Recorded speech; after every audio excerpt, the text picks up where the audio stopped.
This creamy chicken enchilada soup is really delicious and so easy to modify, and this is what I did to make it. First, I started by heating a large 6-quart Dutch oven. You can use a stock pot as well, and then added some oil. I'm using avocado oil, but you can use olive oil, vegetable oil, whatever you have on hand. Then I added my onions and bell peppers and sauteed those until they were nice and soft. This took about 5 minutes. I didn't overcook them though. The bell peppers still had a little bit of crunch. Then I added my minced garlic and sauteed that, stirring pretty frequently for about a minute until I get that nice aroma from the garlic where it's nice and fragrant.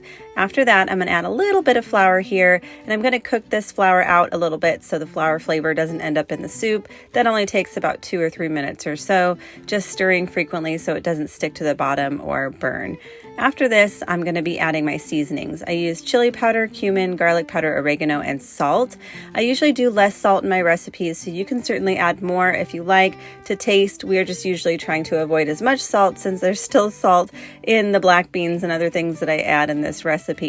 And if you'd like, instead of doing the seasonings, you can just stick to salt and pepper and omit the crushed tomatoes and just do a can of enchilada sauce instead. It's sort of like a little shortcut. So if you don't have all those seasonings, you can just buy the enchilada sauce instead.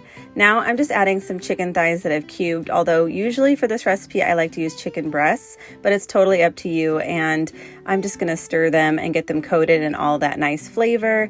And I did let them cook here for a minute or two, but it does stick pretty badly to the bottom of the pot, so you may need to add a little bit more oil if you're going to be doing that. But it's not necessary to continue to cook it for a few minutes because we're going to be boiling the chicken anyway.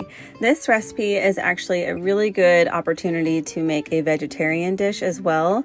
So if you don't want to add the chicken, that's perfectly fine. This recipe turns out really fantastic even without the chicken. So that is an option if you're looking for some more vegetarian meals. This one could be easily converted into that. Now I'm just adding a little bit of my homemade chicken broth or stock. You can add vegetable stock, chicken stock, whatever you have on hand. Just make sure that you scrape the bottom of the pot with a wooden spoon or a spatula or something to get all of the stuck-on bits off the bottom. That really adds a lot of flavor to the soup. So you don't want to leave all the stuck-on stuff on the bottom of the pot because then you're kind of losing out. Once I've finished getting all of the bits off the bottom of the pot, I'm going to add the rest of my chicken broth. Mine is partially frozen. That's why it looks like this. I make giant batches of chicken broth and freeze them and then just thaw them when I'm ready. They're great for soups or pretty much anything as far as cooking goes. It adds a lot of flavor. Now here I'm adding the crushed tomatoes. And again, if you wanted to use enchilada sauce instead of crushed tomatoes, that's perfectly fine. And I think that's what a lot of people do when they make enchilada soup. Just make sure you adjust the seasonings listed in this recipe so it's not overwhelming. So maybe just taste at the end and see if you need to add a little bit more seasoning if you decide to go with the enchilada sauce instead. Now I'm adding a can of corn and a can of black beans that I've just drained. I personally don't rinse my black beans, but you can definitely rinse them if you like. And if you have frozen corn, you can use that instead of canned corn. Either one works.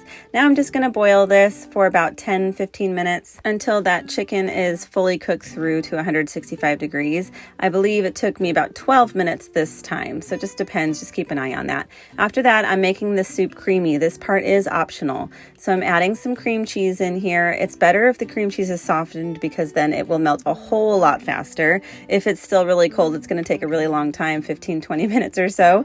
And I boiled mine for about that long because mine was still pretty cold. And as you can see, it becomes nice and creamy. And I'm going to add some mozzarella cheese at this point. You can add cheddar, Monterey, pepper jack, whatever your heart desires for this one. That's what makes the soup really fun. You can really make it your own.